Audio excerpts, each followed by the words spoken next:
Hi everyone, welcome to week 2 of Jig and Fixture Design. There are several things you should have done by now, and one is come to my YouTube channel here and watch these 7 videos about process planning. That's where we're going to start our Jig and Fixture design. You're going to design your individual part and you're going to process plan it. So these are an introduction to process planning, and they're one of the first things you should have done. Also, make sure you go to Econostoga, open up the week 2 folder and follow along as everything is laid out in sequence. The other thing you should have done by now is completely modeled your part in SolidWorks. Your next step, and what should be completed within a week now, is to get all the configurations made for your part. So here's my sample part. So you're going to need a part as it's cast, or representing the raw material. If you have a forging, it's either as forged or as cast. You're going to start with your finished part. And then you're going to say, here's my casting or forging. What will I machine at the end of Op 10? And you're going to create an Op 10 configuration. So in my case, I will have turned this on a lathe at the end of Op 10. And all this leads into my process planning and my process sheets. And then I would say, well, for Op 20, here's my configuration, and everything shown in blue would be machined.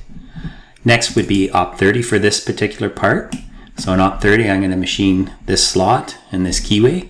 And then finally, Op 40, where I machine these holes around the outside.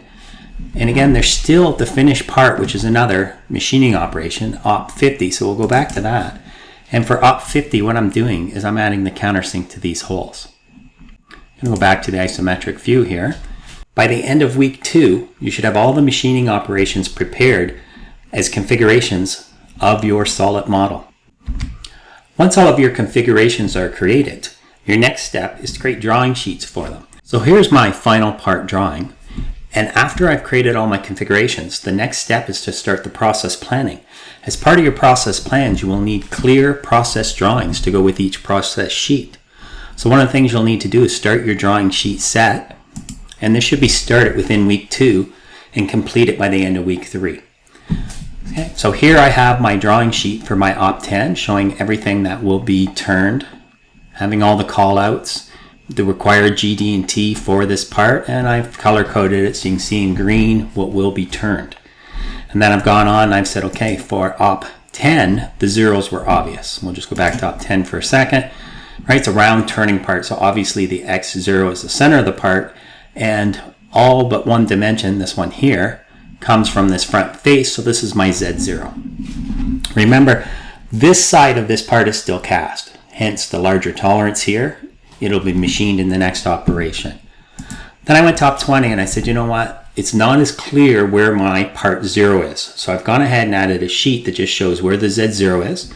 So this face, this back face here of this part is my Z0, and the center of the part is my XY0, and I've labeled the axis. And then I've created an Op 20 sheet where I've dimensioned all the required dimensions to do the machining for Op 20. Notice I'm no longer showing Op 10 dimensions or any dimensions that would come at a future state, such as Op 30 or 40 or 50, just this operation. The exception to that being this whole call out still shows the final operation, that this would be done on the far side. It is possible to do it in this setup, however, I have not chosen to do that. So I would need to fix this whole call up and remove this from this sheet. Make sure you pay close attention. Check all your dimensions and look for little mistakes like that, because that is not happening in my Op 20 process. Give yourself plenty of time to create this and then come back and check it out. Ask yourself, do I really have all the dimensions for this? If I have a dimension that's not machined in this setup, is it a reference dimension? So is it in brackets? Do I have the required GD&T? Take your time, because the next thing you're going to do is you're going to put these into process sheets. And in the next video, I want to demonstrate how I would make some process sheets. And lastly, to summarize, by the end of this week, you should have all your part configurations completed. You should have started your drawing sets, as I've shown you here, and you should be starting your process plans. If nothing other, just making up a blank process sheet to fill in. Make sure you read the rubric and see what's involved. So next, we're going to look at process planning in a little more detail using my sample parts.